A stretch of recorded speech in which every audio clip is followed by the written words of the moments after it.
Bonjour et bienvenue dans ce nouvel épisode des Podcasts with You, l'émission où vous découvrez des entrepreneurs et leur parcours. Aujourd'hui, je suis avec Marie-Caroline, ou Caroline pour les intimes, la fondatrice de Kaani, une marque de veste totalement unique réalisée avec une matière peu connue qui s'appelle le Kanta. Bienvenue Caroline du coup pour le podcast. Absolument. Merci Juliette, merci pour ton invitation.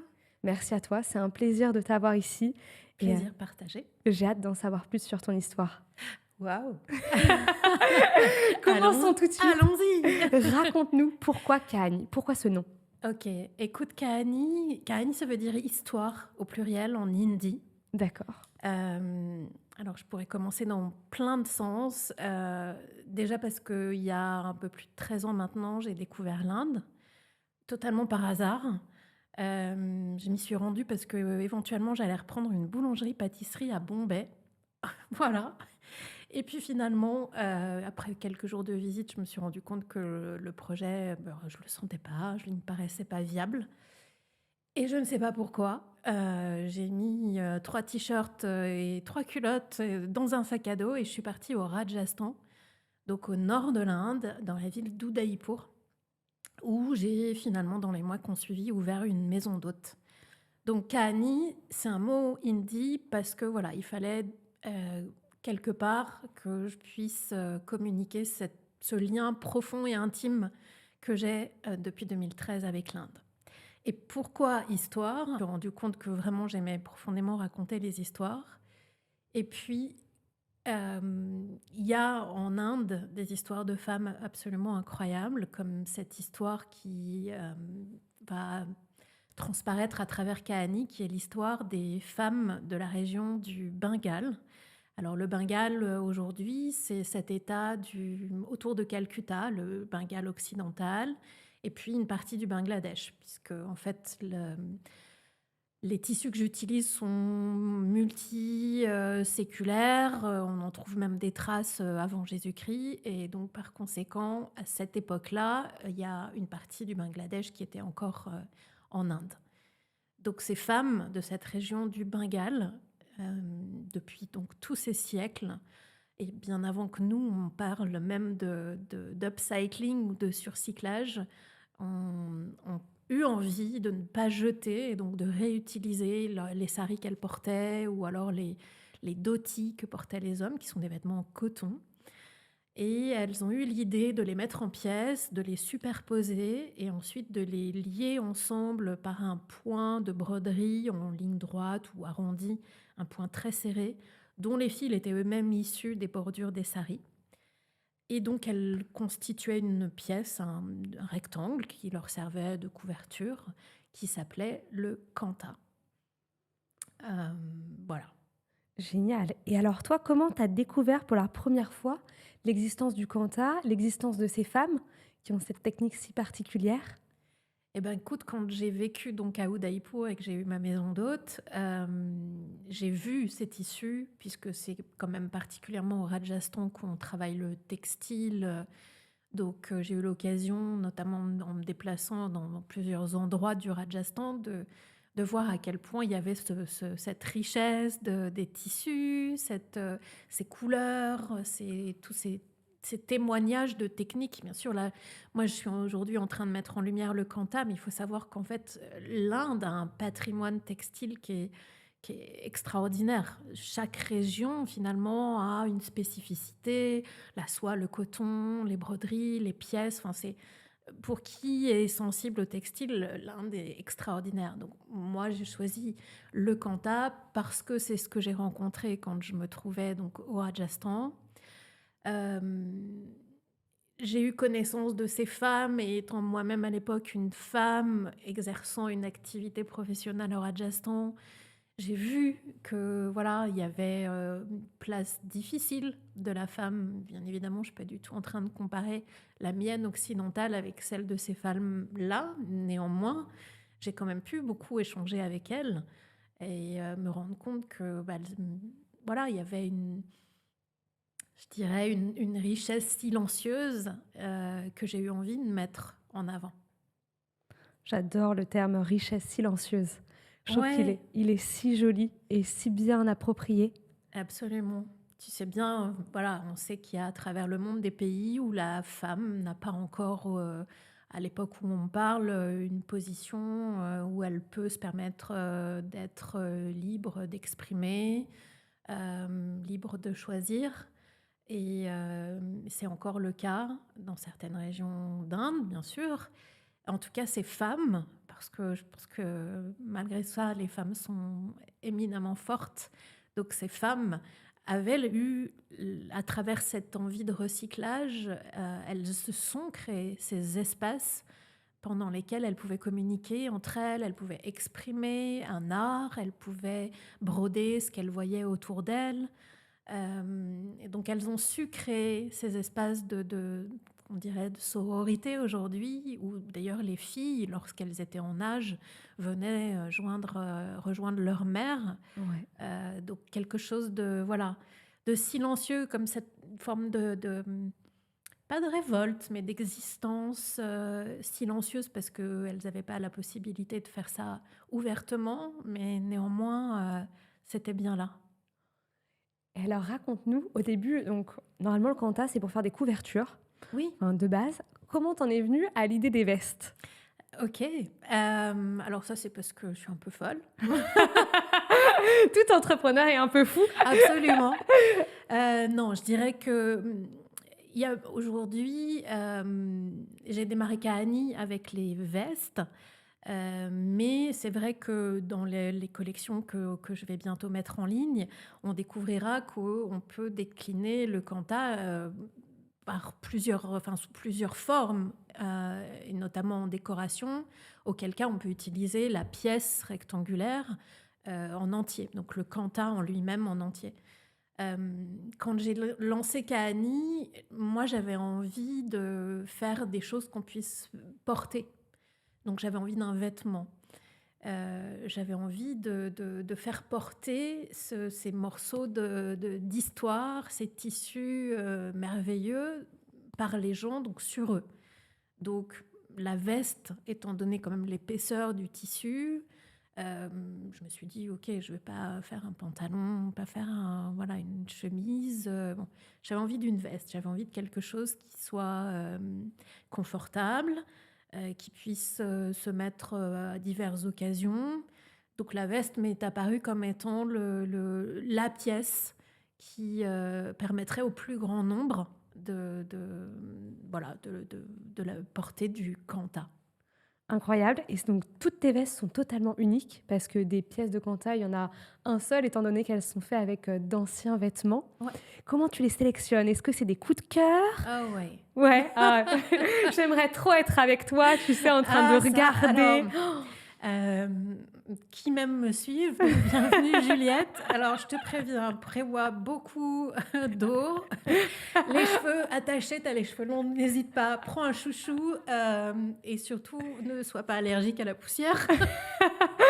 Comment ça se passe? Vous êtes où quand tu fais ta Euh, sélection? Alors, c'est des tissus qui sont amenés par des gens dont c'est le métier, je dirais Ouais. des agents, donc qui sont expédiés depuis le Bengale, dont on parlait tout à l'heure, jusqu'à Jaipur, en l'occurrence, donc capitale du Rajasthan, la ville rose, comme on l'appelle.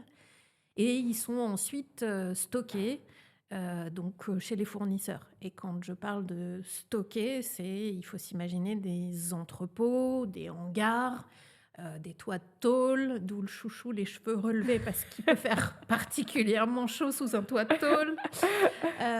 Voilà, ils sont entassés les uns sur les autres. Ça peut être des piles qui font 2 mètres, les unes derrière les autres. Donc c'est un vrai travail d'expédition. Il faut monter, il faut déplier, mais donc du coup, il y en a parfois tellement. Je veux dire, là, tout de suite me vient un cas d'un fournisseur qui doit en avoir 5000. Il fait des piles. Donc t'imagines que 5000, ça veut dire que les piles sont les unes derrière les autres. Donc c'est vraiment un travail de fouille. Et évidemment, du coup, il va y avoir ce coup de cœur, il va être par rapport à une couleur, un motif, parce qu'ils sont pliés, donc tu ne vois que la tranche, Ouais. donc toutes ces couleurs étant les unes sur les autres. Donc il y a pas, il faut il faut y aller au coup de cœur. Il faut se dire: «Tiens, là, je trouve l'harmonie des couleurs harmonieuse», bon, ça, c'est la première étape parce que comme on parle de tissus très anciens qui peuvent avoir parfois, 100-150, 200 ans, même si c'est de plus en plus rare, mais en tout cas entre 25 et 50 ans, ça c'est, je dirais, certain, puisque sinon après ils sont trop neufs et c'est pas ce que moi je recherche pour Kahani. Il faut bien sûr les ouvrir. Donc il y a le premier coup de cœur qui est voilà, ce que tu vois, et puis ensuite il faut ouvrir. Un kanta étant différent à l'intérieur, enfin, d'un côté et de l'autre, tu peux avoir un énorme coup de cœur sur une face qui peut a priori être plutôt sobre, et puis finalement, et bon, c'est pas le cas de celui-là, tu ouvres et ça peut être des couleurs qui personnellement me plaisent pas du tout, des couleurs très criardes, et que j'imagine pas souhaitables pour des Occidentaux, en tout cas des Français, étant donné voilà, nos codes de colorimétrie et tout ça. Celui-là est Donc, magnifique, vraiment. écoute, c'est très gentil. C'est un coup de cœur parce que vraiment, il n'y a pas d'autre logique que d'y aller avec le cœur. Et donc, ce qui est un coup de cœur pour moi ne le sera peut-être pas pour quelqu'un d'autre. Celui-là, il est franchement sobre, puisqu'il est constitué de kanta très neutre. Il a la particularité d'avoir été teint par-dessus. Donc, c'est ce qui fait qu'il est des deux faces, enfin, que les deux faces sont de la même couleur. D'accord. Voilà. Et donc, tous ces motifs que l'on voit sont vraiment les motifs originaux, donc, qui sont les motifs qui étaient sur les saris Ouais. que les femmes ont utilisés. Donc, voilà. Et puis, on voit, alors plus ou moins facilement, puisque celui-là est gris sur gris, mais on retrouve bien ce petit point qui d'ailleurs lui aussi s'appelle kanta. En fait, kanta, D'accord. c'est à la fois la pièce de tissu, donc le résultat, mais c'est avant tout la technique de d'upcycling ou de surcyclage de ces vêtements de coton. Donc c'est les deux choses. Et euh, c'est donc c'est les deux choses. Ouais. Euh, et c'est ce qui, finalement, en arrivant par la route de la soie, a donné naissance à ce qu'on appelle le quilt, et même le bouti dans le sud de la France. Donc on est vraiment sur quelque chose voilà, d'avant-gardiste qui a cheminé jusqu'en Occident, et j'ai souvent des gens qui me disent: ah oui, mais en fait c'est comme le quilting, ou c'est comme le bouti. Oui, en ce sens que c'est effectivement plusieurs épaisseurs qui sont reliées entre elles, maintenues entre elles par un point de broderie. Ah ouais, Voilà. incroyable. Mais alors la particularité encore plus de ta veste, c'est qu'elle a traversé les années. Ouais. Parce qu'avant, bien sûr, c'était un autre vêtement. Mais aujourd'hui, elle est avec toi. Ouais. À l'époque, elle était certainement en Inde, en train de faire plein de choses différentes. Et Ouais. aujourd'hui, elle est sur toi, à Paris, en Ouais. se promenant dans les rues. C'est un Exactement. peu incroyable. Je trouve que ça fait rêver Ben, comme idée. c'est effectivement histoire. Quand tu me disais Kahani et que je te disais histoire, oui, c'est effectivement un bout d'histoire de femmes indiennes de la région du Bengale. On peut rarement dater l'origine du kanta. On sait de par les aspérités, de par l'usure. euh, voilà, on peut à peu près savoir l'âge du kanta. Mais en tout cas, c'est un morceau d'histoire, c'est une couverture, puisque la plupart du temps, ces cantas étaient utilisés pour mettre sur un lit, sur le sol pour que les enfants y jouent, recouvrir un meuble.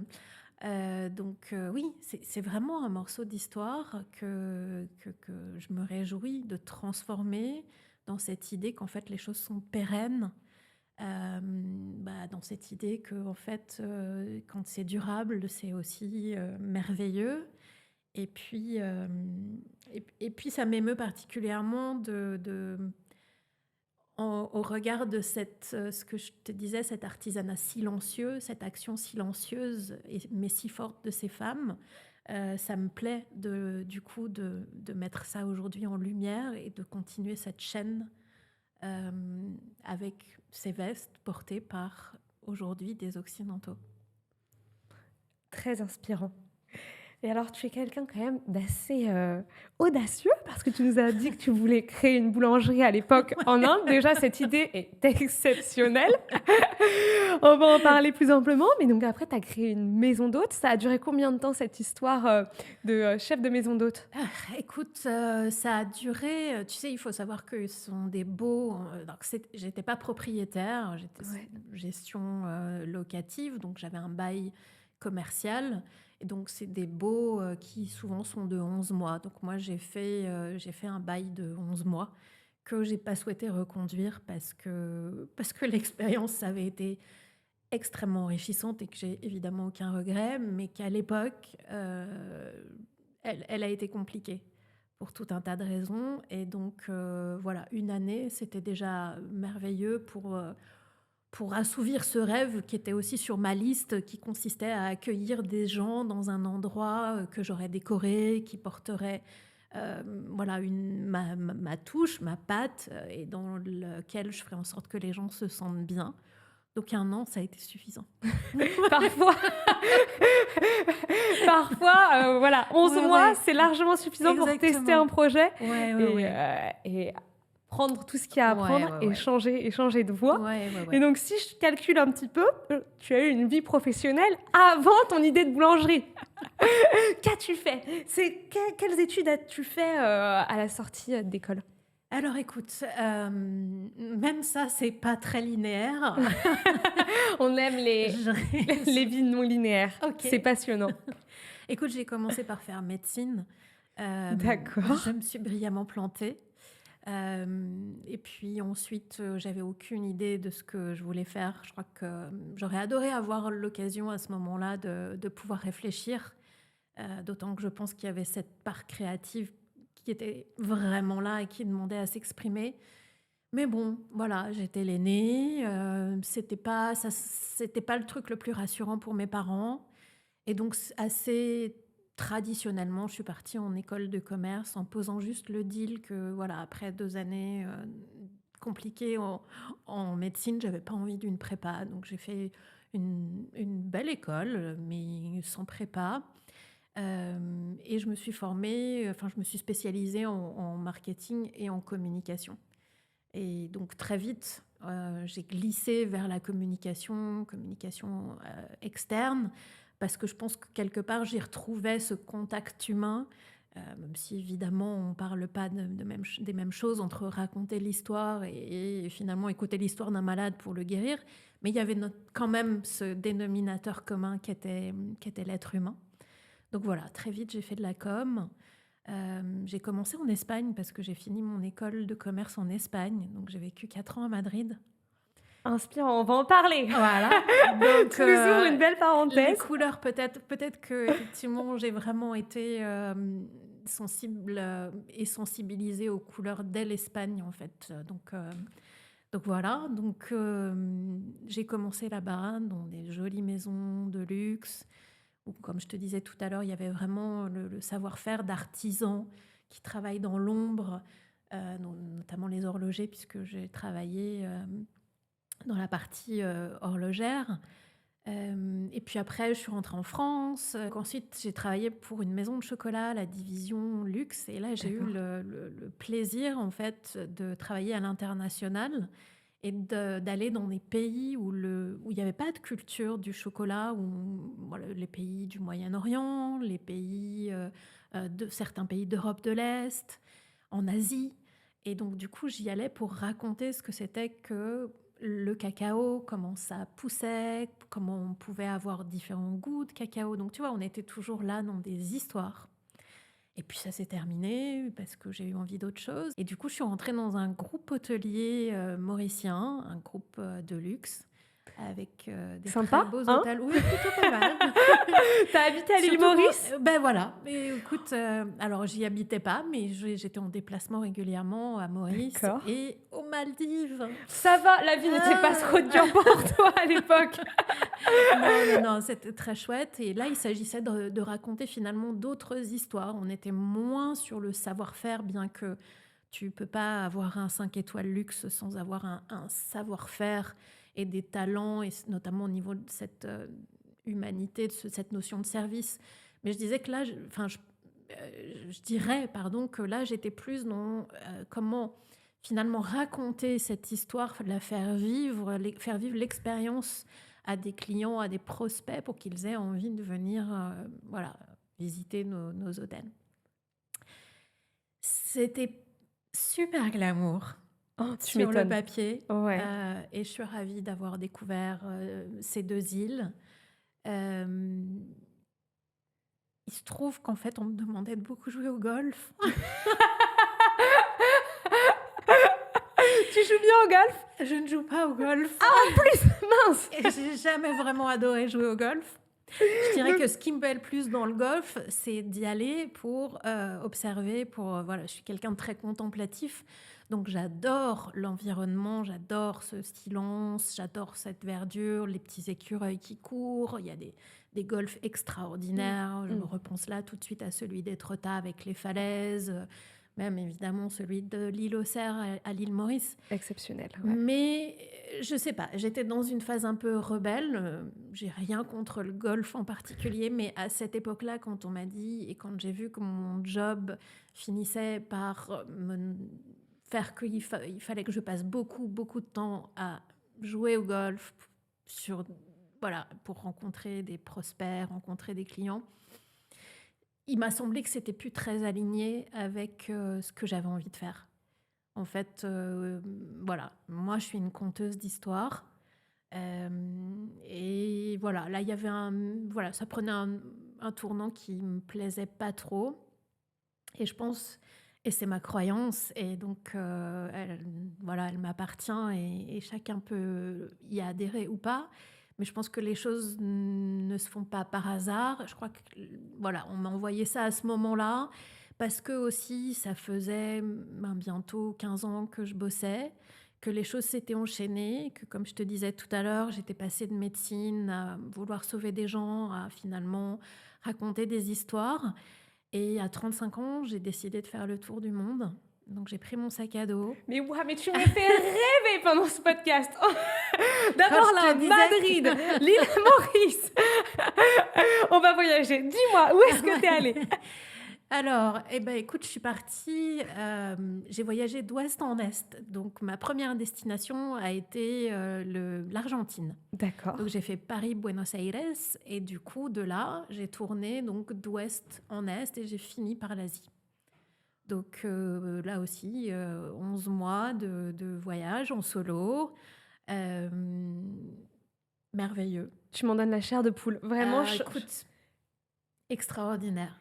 quelles ont été les expériences les plus marquantes pour toi dans ce tour du monde? Si tu peux en citer une ou deux. Les plus marquantes. C'est tellement difficile. En fait, à chaque fois que j'arrivais dans un nouveau pays, c'était marquant. C'était marquant, ne serait-ce que parce que tu te dis, waouh, ça existe, ces gens existent, cette culture existe aussi. Donc à chaque passage de frontière, c'était ce waouh. Je tourne la page de l'album et vont venir d'autres couleurs, d'autres mélodies, une autre langue, d'autres recettes de cuisine. Donc en fait, c'était fou à chaque fois que je changeais de pays. C'était fou selon les gens que je rencontrais. Il y a eu des aventures un peu folles parce que je suis un peu intrépide et que j'ai fait des choses que certains diraient pas très sécures, mais il m'est rien arrivé. J'ai eu une chance inouïe de ne rencontrer que des personnes bienveillantes. Voilà, j'ai fait de l'autostop. Quand je te disais de choses peu sécures, j'ai évidemment pas bravé le diable, mais j'ai fait beaucoup d'autostop. Un jour, je me suis aperçue en arrivant à la frontière vietnamienne que c'était pas possible d'obtenir le visa à la frontière. Je me trouvais donc au Cambodge et il fallait retourner là où il était possible de faire un visa. Et donc, c'était 3 heures de route. Et en fait, je suis montée sur un scooter de quelqu'un que je connaissais pas et on a fait 3 heures de scooter sous la pluie La personne pour y allait à la même aller. destination que Ouais, toi? absolument. Donc Waouh! voilà, histoire d'arriver au consulat pour pouvoir faire un visa, repartir dans l'autre sens avec une autre personne donc qui, elle, du coup, allait dans l'autre sens. Bon, tout ça pour arriver au poste frontière et se rendre compte qu'il était fermé. Donc voilà, mais le lendemain, je suis passée quand même au Vietnam. Donc oui, c'est ce genre d'anecdote. C'est ça que je dis qui n'était pas forcément très sécure. Bien sûr, je mesure aussi l'importance de faire attention quand on est une femme et quand on voyage. Mais un peu comme Kahani, un peu comme me retrouver en Inde au milieu d'hommes pour ouvrir cette maison d'hôtes, un peu comme voilà, me retrouver aujourd'hui, là encore, au milieu majoritairement d'hommes avec qui je négocie les tissus. Il y a quelque chose d'un peu intrépide chez moi et une bien belle étoile au-dessus de ma tête parce que je fais partie de ces gens qui aiment penser que l'homme est bon. Donc peut-être que quelque part, je suis un peu protégée. J'adore cette idée d'intrépide parce que je pense qu'en effet, dans Mm. tous les projets que tu as déjà lancés dans ta vie, il y a ce côté un petit peu où tu t'écoutes vraiment. J'ai l'impression que tu es quand même quelqu'un, les 11 mois reviennent beaucoup dans ta vie. Tu sais dire stop à Mm. certains moments de vie qui te conviennent plus. C'est vrai qu'en tant qu'être humain, on évolue, on change, il y a notre mental aussi qui a envie d'autres choses, de Mm. nouveaux défis. Mm. Et toi, tu arrives vraiment à bien t'écouter. C'est... Ouais. Mais c'est une C'est vraie encore un chance. ouais qui vient du cœur. Oui, maintenant, Juliette, pour être honnête, je vais avoir 50 ans bientôt. Euh, Ça n'a pas toujours été là. Si ça avait été là, j'aurais pas dit, j'aurais pas laissé mes parents choisir et me dire tu vas en école de commerce. Donc ça n'a pas toujours été là. Mais le développement personnel me passionne. Euh, je suis aussi diplômée, je suis prof de yoga et donc du coup quand tu étudies un peu cette philosophie du yoga, il y a un des piliers fondateurs qui te demande d'avoir cette discipline que de sans cesse te connaître pour retrouver cette connexion avec ta vraie nature. On sait bien que quand on est un individu, puis finalement ensuite on est façonné par les gens qu'on côtoie, par le milieu dans lequel on évolue, par la culture dans laquelle on baigne. Donc on est façonné. Et c'est pas moche d'être façonné. Ça crée une œuvre, mais c'est important de se rendre compte si l'œuvre qui a été créée est finalement bien alignée avec la matière première. Donc oui, j'ai appris avec le yoga à aller regarder s'il y avait effectivement cette écoute. Et tu sais, le yoga, c'est vraiment ce qui te permet de t'ancrer.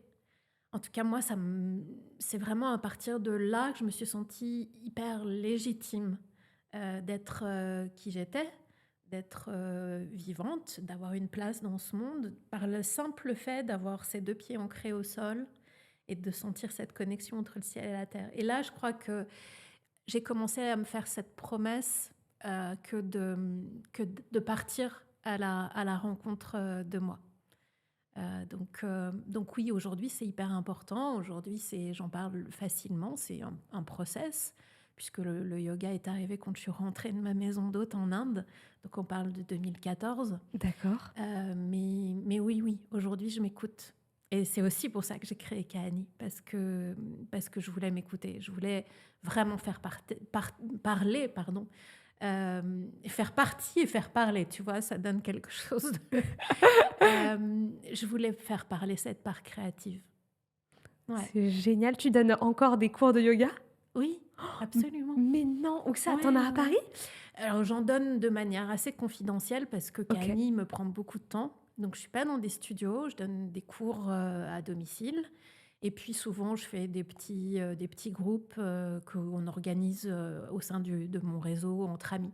Voilà, il se peut que quand Kaani sera un peu plus lancé, puisqu'en fait, Kaani a eu 6 mois la semaine dernière. Donc, c'est un bébé qui a besoin d'être câliné. Euh, donc j'ai un peu mis le yoga en sommeil, mais oui, oui, je recommencerai le yoga aussi parce que c'est ce qui, moi, m'a permis justement d'aller à ma rencontre et d'être aujourd'hui entrepreneur. Et donc, du coup, à ma petite manière, je voudrais pouvoir aider les gens à aller à leur rencontre. Ouais, Donc, je reprendrai le yoga, ouais, absolument. top. Et en plus de créer une entreprise aujourd'hui qui te ressemble, Mm. on va en parler un petit peu de Kaani parce qu'on Ouais, est, on est là pour ça. ouais. Dis-moi un peu à quoi ressemble une journée type chez toi. Je me doute qu'il n'y en a peut-être pas forcément. Alors, je suis pas du tout du matin. Moi non plus. Donc, ça commence jamais très tôt qu'à Annie, mais par contre, ça peut se finir très tard, voire très tôt pendant la nuit. D'accord. Voilà, j'ai du mal avec la mise en route. Ouais. Euh, mais écoute, c'est commencé après quelques cafés vers 11 heures. D'accord. Et c'est regarder, bah, tu sais, aujourd'hui, j'en suis encore finalement sur plein d'aspects, j'en suis à tirer des leçons, des enseignements, observer, regarder, lire beaucoup ce qui a pu m'être envoyé par Instagram, Mhm. enfin, pardon, sur Instagram ou Facebook, puisque je suis pour l'instant présente sur ces deux réseaux. TikTok est là, mais bon, j'y suis pour l'instant pas beaucoup. Donc, c'est vraiment regarder ce qui a pu m'être envoyé en message, les commentaires, regarder ce qui semble plaire, ce qui semble moins plaire, pour vraiment continuer à me rapprocher des gens à qui j'ai envie de m'adresser. Donc, il y a quand même une grosse partie d'analyse de cette cible et de voir comment mieux la toucher, mieux échanger avec elle. Donc par contre, tu as fait ta première collection, c'est ça? Ouais. Ça, c'est génial. Tu avais à peu J'en- près combien de pièces pour cette première collection? Alors, j'ai fait 60, je crois, de mémoire 75 vestes. D'accord. Voilà. C'est beaucoup, hein. Et en fait, C'est j'en chouette. ai même fait une deuxième. Voilà. D'accord. Waouh. Puisque, en fait, en juin-juillet, je suis retournée à Jaipur et donc j'ai fait ma deuxième collection. Donc, essentiellement des vestes là aussi. Mais j'ai commencé des petits accessoires, donc des pochettes, j'ai fait des cabas. Comme je te disais tout à l'heure, je me suis mise à ramener aussi des pièces coup de cœur pour que les gens puissent les utiliser sur un lit, donc comme un plaid, sur un canapé. J'ai fait beaucoup de coussins, puisque c'est aussi une façon donc de faire rentrer ces histoires dans notre intérieur. Je me suis dit que tout le monde n'avait pas forcément l'envie, les moyens de porter une veste. Et donc, j'ai voulu aussi rapporter cette même histoire et, pour le coup, l'introduire en décoration. Donc voilà, la deuxième collection était un peu plus variée Ouais. et elle est toute fraîchement arrivée aussi. Waouh, Ouais, génial. ouais, Donc je crois aussi que tu sors bientôt un site web, donc vous pourrez aller regarder sur le site la nouvelle collection avec des choses plus déco. ouais, En plus, j'imagine totalement des coussins dans ce tissu. ouais, Ça doit être ouais. très sympa, ça peut être super joli pour une maison. Et alors, raconte-nous comment se passent tes relations fournisseurs, parce que du coup, tu vas les voir en Inde. D'abord, j'imagine- on rit. À quoi ressemble l'endroit?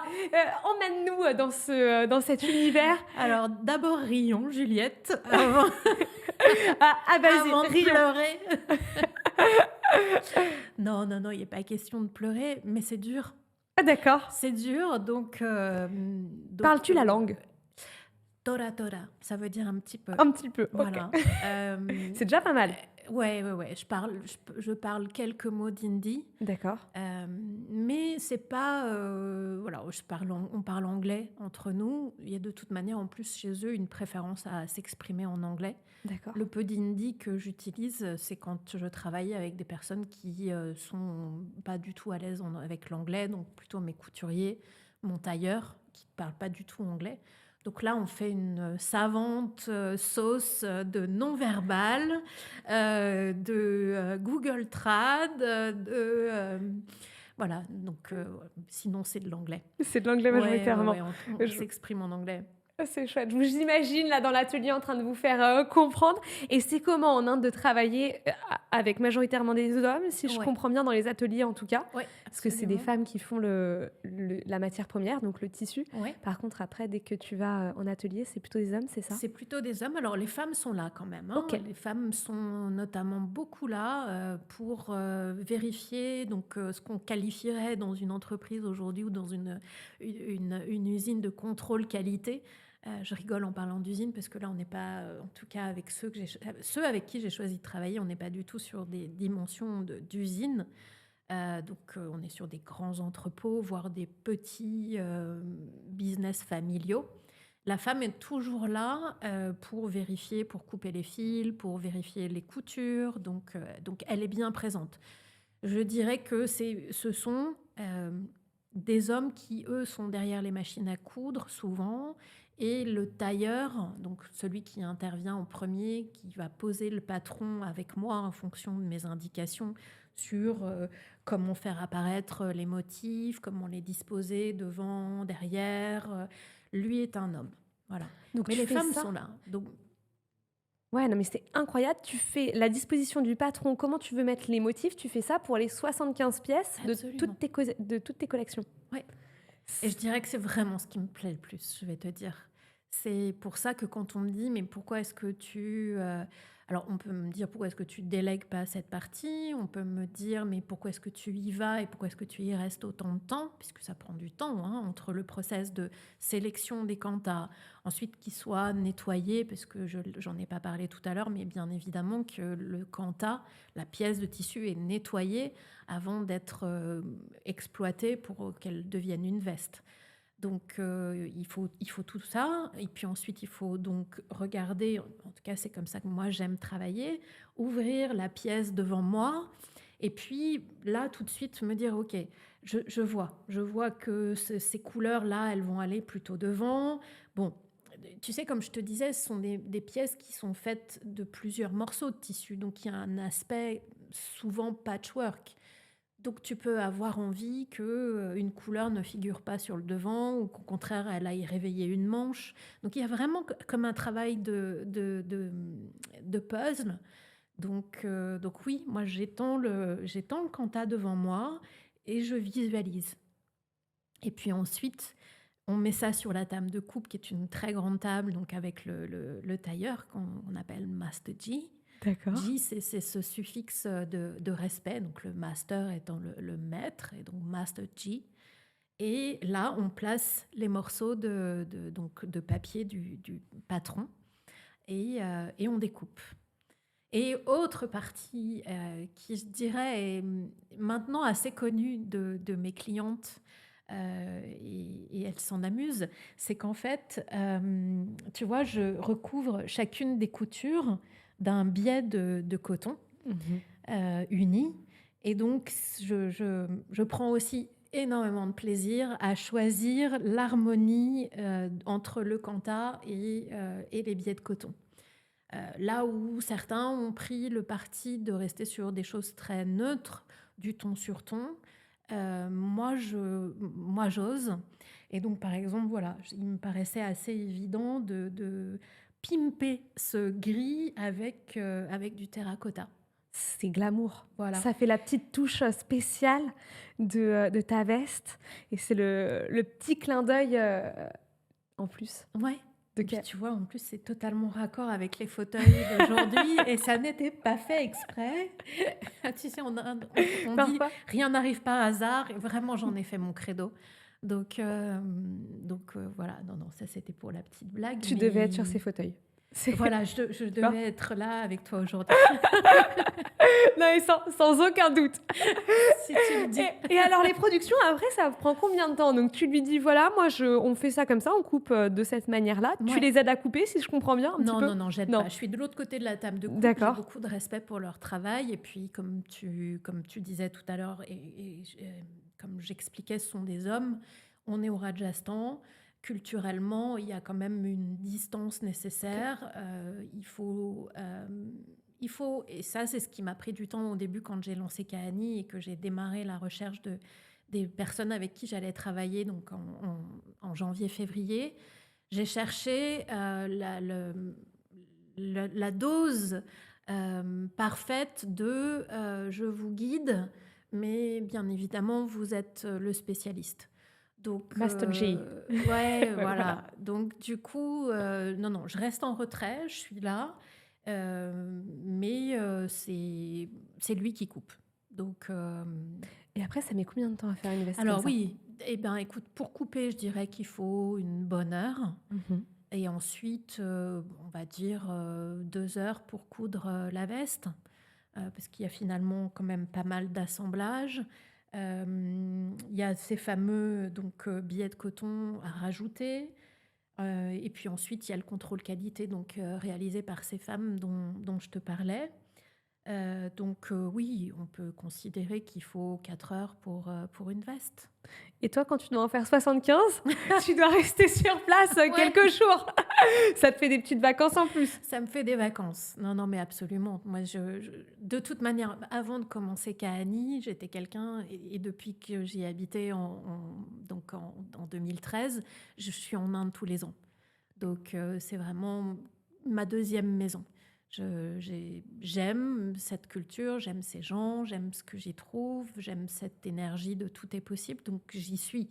Donc là, effectivement, je reste sur place pendant le process de création, aussi parce que de toute manière, ça me nourrit dans ce que je vais pouvoir proposer d'autres, dans les couleurs.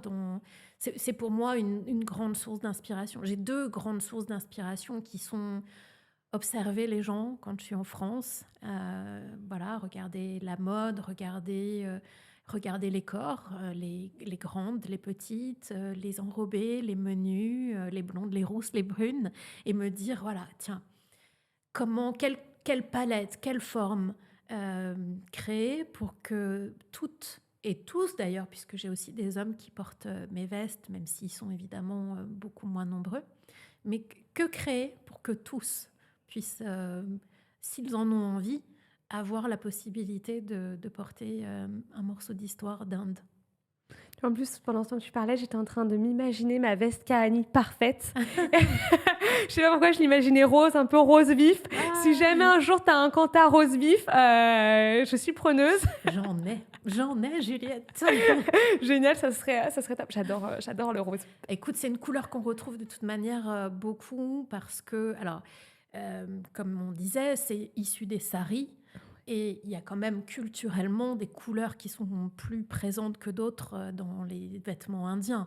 Donc on trouve beaucoup de rose, de violet, de vert. Il y a des couleurs qui sont pour moi beaucoup plus difficiles à trouver. C'est un petit peu, je dirais, la complexité avec notre mode.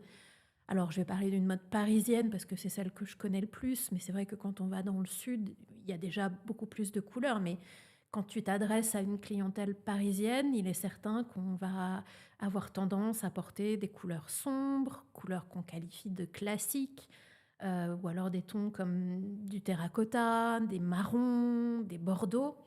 C'est compliqué pour moi dans le sens où ce que je trouve en très grande majorité sont des tons vifs, sont des turquoises, euh, voilà, et surtout beaucoup de déclinaisons de rose. D'accord. Donc il faut, quand tu me disais tout à l'heure chercher, oui, il faut vraiment beaucoup chercher, parce que sinon on pourrait se retrouver avec une collection entièrement rose ou violette. Mais donc, pour les gens comme toi qui ont envie de couleurs, et notamment de ces couleurs-là, je pense qu'il y a de quoi se faire plaisir chez Kahani, ouais. Bah, génial. Ouais, ouais. Bah, écoute, tu penseras à moi pour la Absolument. prochaine veste rose. Elle est pour moi 100%. Ça marche. Et alors, parce que toi, tu as quand même une vie hyper riche. Tu as fait beaucoup, beaucoup de choses. Et waouh, moi, je trouve ça tellement inspirant. Si jamais tu devais redonner un conseil à la toi de 18 ans, qu'est-ce que tu lui dirais? Oh là là, je dirais: «Ose et n'aie pas peur». Ouais, vraiment, ose. Hem, parce qu'à 18 ans, en tout cas, lorsque moi j'ai eu mes 18 ans, cette génération-là, on n'osait pas forcément. Je me demande dans quelle mesure aujourd'hui ils sont pas, ils n'osent pas beaucoup plus que nous. Mais oui, je lui dirais: «Ose et puis surtout n'aie pas peur». Parce qu'en fait, je crois qu'on n'est pas assez, on nous explique pas assez dans notre culture la beauté de la plantade, la beauté de l'échec. C'est tellement merveilleux de se planter. Bien sûr, ça fait mal. Évidemment, bien sûr que l'ego est pas content, bien sûr qu'il y a des périodes, autour qui sont pas drôles, mais finalement c'est extraordinaire, donc il faut oser. C'est super. Surtout quand en fait, on met pas la vie des autres en danger. Quand il s'agit que de mettre quelque part la sienne dans un état de déséquilibre, c'est OK, donc il faut y aller. J'ai envie de finir sur ces paroles. OK. Elles sont tellement belles. C'est ce que vraiment, ça résume tellement bien ta vie, ton parcours. Et c'est passé tellement vite cette interview. Je n'ai pas vu le temps passer. Merci Juliette. Malheureusement, malheureusement, c'est déjà fini. Mais OK. c'était un plaisir de t'avoir. Une dernière question, si tu avais un slogan, lequel ça serait? Eh ben, écoute, il y en a 2 qui sont vraiment mes mantras, mais j'ai envie de rebondir sur ce qu'on disait avant et donc et on le retrouve d'ailleurs sur mon Instagram. J'ai marqué: «Imagine que tu oses et que tout se passe bien». Voilà, c'est Une bonne visualisation de fin. ouais. Pour tous ceux qui ont envie d'essayer au moins Mmh. et de se planter, de faire une belle plantade. Bah, Exactement. parce que c'est vrai qu'il n'y a rien de mieux qu'une belle Ouais. plantade. Et Oui, parfois, une plantade peut déboucher sur un super succès. On ne sait jamais ce que la vie peut nous réserver. absolument. Tu disais que tout arrive pour une bonne raison. Ouais. Je suis un peu d'accord avec ça. Écoute, c'est mon côté yogi, accro à l'Inde. Prof de yoga. Ouais. En tout cas, merci beaucoup Caroline. C'était hyper instructif comme échange. Merci à toi, Juliette. C'était une chance que de pouvoir en parler et en parler librement et simplement. Donc voilà, merci beaucoup à toi pour créer ces espaces d'échange. Bah ouais, mais même moi, ça m'inspire. Vraiment, ces histoires, ça me remplit de plein d'émotions. J'ai la chair de poule quand tu me racontes tes histoires de voyage, tes histoires de maison d'hôtes. Je m'y sens là, je me suis vue dans les marchés en Inde. Je me suis vue avec la poussière dans tes ateliers. Enfin, vraiment, tu m'as fait voyager. Et merci à vous de nous avoir écoutés pour ce nouvel épisode où vous avez découvert Kahani. Vous pouvez retrouver tous les modèles sur le site, aussi sur l'Instagram en ce moment qui est très actif. Donc vous pourrez suivre un petit peu la vie souterraine de Caroline durant ses déplacements en Inde. Et surtout, abonnez-vous, ça m'aide à faire découvrir le podcast et tous nos invités. Et à bientôt pour une prochaine émission. Merci.